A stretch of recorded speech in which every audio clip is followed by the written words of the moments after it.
Hello friends, welcome to my YouTube channel. तो आज की इस वीडियो में हम बात करेंगे ट्रांसपोर्टेशन प्रॉब्लम के बारे में। ये टॉपिक आपका बिजनेस मैथ्स के अंदर आता है। ये आपके सेमेस्टर थर्ड के अंदर एक सब्जेक्ट है। तो इसके अंदर आपके एक टॉपिक के अंदर बात की जाती है ट्रांसपोर्टेशन और असाइनमेंट प्रॉब्लम के बारे में। ट्रांसपोर्टेशन प्रॉब्लम क्या होता है? The transportation problem is one of the subclass of LPPs. अब ये आपकी एक सब क्लास होती है एलपीपीज़ की। एलपीपीज़ का मतलब होता है आपकी लीनियर प्रोग्रामिंग की आपकी एक ये सब क्लास है। The transportation problem can be stated in the following tabular form. तो इसको इस टैबुलर फॉर्म के अंदर रिप्रेजेंट किया जाता है, तो हम उसको समझते हैं। अब यहाँ पे ये एक हमारा टैबुलर फॉर्मेट है जिसके अंदर ऊपर बात की जाती है डेस्टिनेशन के बारे में। साइड में आता है आपका ओरिजिन, लास्ट कॉलम में आता है सप्लाई और नीचे आता है आपका डिमांड। अब इसके अंदर बात की जाती है तो वन अगर ओरिजिन होगा और डेस्टिनेशन भी वन है तो उस कॉलम को हम रिप्रेजेंट करते हैं X11 से। उसके बाद में आता है X12, X13 और ये कंटिन्यूटी में जब तक चलता है इन्फिनाइट तक। इसके बाद में आता है आपका X21, X31, तो इस तरीके से ये चलता है रो और कॉलम। अब यहाँ पे आपकी बात की गई है C11, C12। अब ये C11, C12 क्या है? तो इसको बोलते हैं आप cost of transportation. Cost of transportation का मतलब होता है कि जब भी आप किसी एक ओरिजिन से लेके एक डेस्टिनेशन तक किसी सामान को लेके जा रहे हैं तो उसकी कॉस्ट कितनी आती है, तो उसकी कॉस्ट कितनी पड़ी है, तो उसको हम बोलते हैं C11 या इसको हम बोलते हैं CIJ। सी आई जे की यहाँ पे डेफिनेशन आती है cost of transporting one unit of product from ith origin to jth destination. किसी भी प्रोडक्ट को आई ओरिजिन से लेके जे डेस्टिनेशन तक पहुँचाना उसको हम बोलते हैं सी। तो ये आती है आपका cost of transportation of one unit. इसके बाद आता है आपका एक्स आई, मतलब जो आपका आती है एक्स यूनिट, इसको हम बोलते हैं क्वांटिटी ट्रांसपोर्टेड, कि आपको कितनी क्वांटिटी ट्रांसपोर्ट करनी है ओरिजिन से लेकर डेस्टिनेशन तक।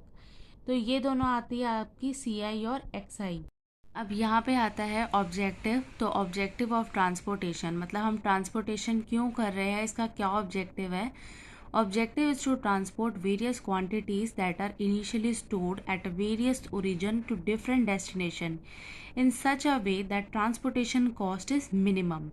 तो इसके अंदर ये बात की जाती है कि जितनी भी हमारी क्वांटिटीज़ है ना, तो क्वांटिटीज़ को हमें अगर हम एक ओरिजिन से लेके किसी भी डेस्टिनेशन तक लेके जा रहे हैं तो उसकी जो कॉस्ट है ना उसको हमें मिनिमाइज़ करना है, कॉस्ट ऑफ ट्रांसपोर्टेशन को मिनिमम करना है। तो जब भी हमारी कॉस्ट ऑफ ट्रांसपोर्टेशन मिनिमम आएगी तो ये होता है आपका ऑब्जेक्टिव ट्रांसपोर्टेशन का। जैसे कि आप इस टैबुलर फॉर्म में देख सकते हैं यहाँ पे, तो इसके अंदर यहाँ पे जो आपका ओरिजिन है, ओरिजिन से लेके जो डेस्टिनेशन तक जा रहा है, तो इसके अंदर ये जो कॉस्ट लग रही है, कॉस्ट इन्वॉल्वमेंट हो रहा है, इसको क्या करना है यहाँ पे मिनिमाइज। तो मिनिमाइजेशन इसका सबसे बेसिक ऑब्जेक्टिव होता है यहाँ पे ट्रांसपोर्टेशन का। इसके बाद में आता है ट्रांसपोर्टेशन प्रॉब्लम। ट्रांसपोर्टेशन प्रॉब्लम यहाँ पे दो टाइप की देखी जाती है, जिसके अंदर फर्स्ट आता है अनबैलेंस ट्रांसपोर्टेशन प्रॉब्लम, जिसके अंदर जो आपका ट्रांसपोर्टेशन है वो बैलेंस नहीं है। और दूसरा आता है आपका बैलेंस्ड। अब बैलेंस्ड के अंदर जैसे कि नाम से ही समझ आ रहा है तो डिमांड और सप्लाई जो है वो इक्वल है। डिमांड जो होता है वो रिप्रेजेंट करता है बी से और सप्लाई जो होता है रिप्रेजेंट करता है एस से। तो यहाँ पे इसका फॉर्मूला होता है summation A I is equals to summation B J. और यहाँ पे अनबैलेंस्ड के अंदर हमारी दो सिचुएशंस बनती है, जिसके अंदर फर्स्ट आता है demand is greater than supply और दूसरा होता है demand is less than supply. तो एक के अंदर डिमांड ज़्यादा होती है तो इसके अंदर हम डिमांड वाली रो को ऐड करेंगे, और दूसरी कंडीशन होती है जहाँ पे सप्लाई ज़्यादा होती है तो इस कंडीशन में हमें सप्लाई की रो को ऐड करना पड़ेगा। तो अभी हम यहाँ पर इसके बारे में लिखते हैं। तो अब इसके अंदर अगर डिमांड जो होता है, डिमांड ग्रेटर है सप्लाई से, तो इस कंडीशन में हम ऐड करेंगे एक डमी रो जिसके अंदर जो वैल्यूज़ है उसको ज़ीरो पुट करेंगे और सप्लाई के इक्वल दिखाएंगे।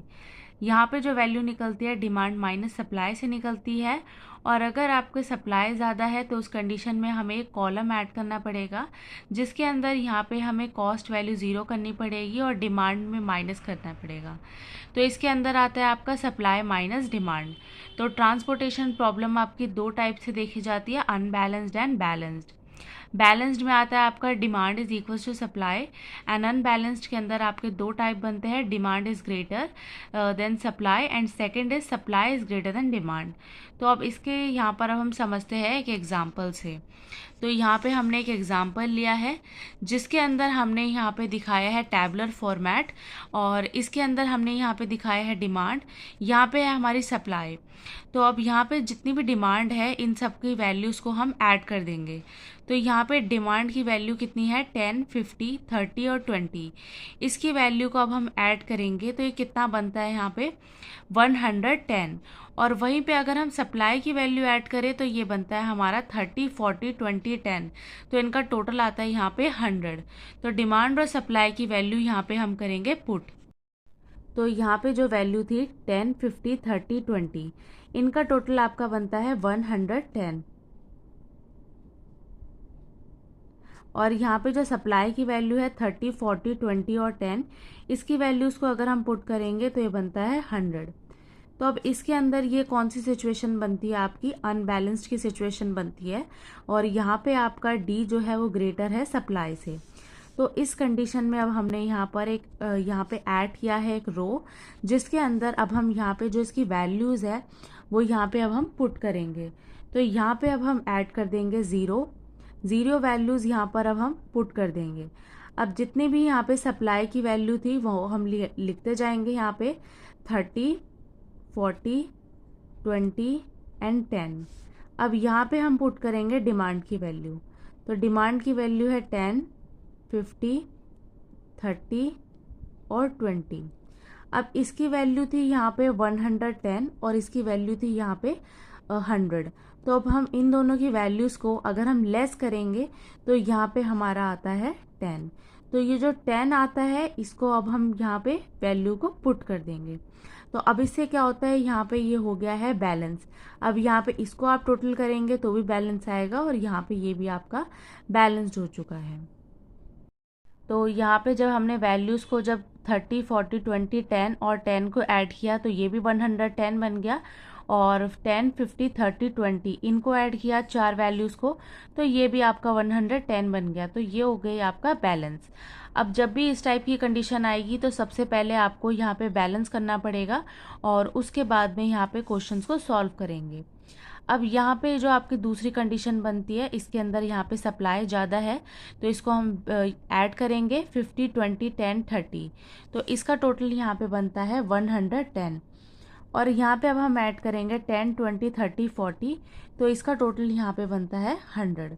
तो ये कंडीशन आपकी है जहाँ पे आपकी सप्लाई ज़्यादा है। तो इस कंडीशन में हमें एक यहाँ पे कॉलम को यहाँ पे ऐड करना पड़ेगा। तो यहाँ पे अब हमने एक्स्ट्रा से कॉलम लिया है तो उसकी वैल्यू हम यहाँ पे 0 पुट कर देंगे। सप्लाई की वैल्यू हमें क्वेश्चन में दी है 50, 20, 10, 30। अब यहाँ पे अब हम देखेंगे 50, 20, 10, 30। तो ये टोटल कितना है 110। अब इसमें से माइनस कर देंगे इनकी वैल्यू, तो ये कितनी है 100। तो यहाँ पे अब हमने लिख देंगे वैल्यू 10।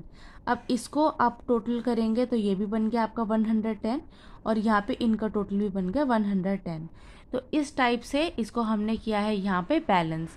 तो जब भी आपका अनबैलेंस की यहाँ पे प्रॉब्लम आएगी क्वेश्चन में तो इसको सबसे पहले हमें बैलेंस करना पड़ेगा टैबुलर फॉर्मेट के अंदर। तो अगर आपकी डिमांड एक्सीड करती है तो उस कंडीशन में यहाँ पे एक रॉ को ऐड करना पड़ता है, और जब भी आपकी सप्लाई एक्सीड होती है तो उस कंडीशन में एक कॉलम को ऐड करना पड़ता है। तो ये था इस यहाँ पे ट्रांसपोर्टेशन के टाइप्स ऑफ प्रॉब्लम के बारे में। अब हम यहाँ पे देखते हैं कि यहाँ पे कितने टाइप के मेथड होते हैं ट्रांसपोर्टेशन के। Solution of transportation problem can be obtained in 2 stages. तो यहाँ पे जो हमारा सॉल्यूशन होता है ट्रांसपोर्टेशन का 2 स्टेजेस से किया जाता है, 2 मेथड होते हैं, इनिशियल सॉल्यूशन और ऑप्टिमल। इनिशियल सॉल्यूशन के अंदर हम यहाँ पे 3 मेथड का यूज़ करते हैं और जो भी आपका क्वेश्चन की डिमांड होती है उस हिसाब से हम इसे सॉल्व करेंगे। तो यहाँ पे 3 मेथड इसके बनते हैं। नॉर्थ वेस्ट कॉर्नर रूल, जिसको हम बोलते हैं NWCR। दूसरा मेथड आता है लीस्ट कॉस्ट मेथड, या फिर इसको बोलते हैं मैट्रिक्स मिनिमा मेथड। थर्ड आता है आपका वॉगल्स अप्रॉक्सीमेशन मेथड, ये होता है आपका वैम मेथड। और क्वेश्चंस के अंदर ज़्यादातर इस मेथड से यहाँ पे पूछा जाता है। ये मेथड आपका बहुत ही इम्पॉर्टेंट है, क्योंकि जो आपका वॉगल्स अप्रॉक्सीमेशन मेथड होता है, इससे जो हमारा वैल्यू होती है वो बहुत ही ऑप्टिमल आती है, या फिर ऑप्टिमल सॉल्यूशन की नियरेस्ट वैल्यू आती है। इसके बाद में आता है आपका ऑप्टिमल सॉल्यूशन। ऑप्टिमल सॉल्यूशन से यहाँ पे हम 2 मेथड का यूज़ करने वाले हैं। तो जिसके अंदर आता है आपका मोडी मेथड, इसको हम बोलते हैं मॉडिफाइड डिस्ट्रीब्यूशन मेथड। और दूसरा आता है आपका स्टेपिंग स्टोन मेथड। तो ये आपके आते हैं टोटल इनिशियल और ऑप्टिमल सॉल्यूशन। तो आज की वीडियो में बस इतना ही। आज की वीडियो में हमने बेसिक इंट्रोडक्शन के बारे में बात किया है, ट्रांसपोर्टेशन प्रॉब्लम के बारे में।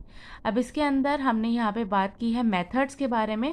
तो नेक्स्ट वीडियोस में हम यहाँ पे देखने वाले हैं कि इन मेथड्स का यूज़ कहाँ पे होता है और इससे हम प्रॉब्लम को किस टाइप से सॉल्व कर सकते हैं। तो अगर आपको मेरी वीडियो अच्छी लगी हो तो प्लीज़ लाइक करें, चैनल पे नए हो तो आप सब्सक्राइब करें और आप मेरी वीडियो को ज़्यादा से ज़्यादा शेयर करें। Thank you so much for watching.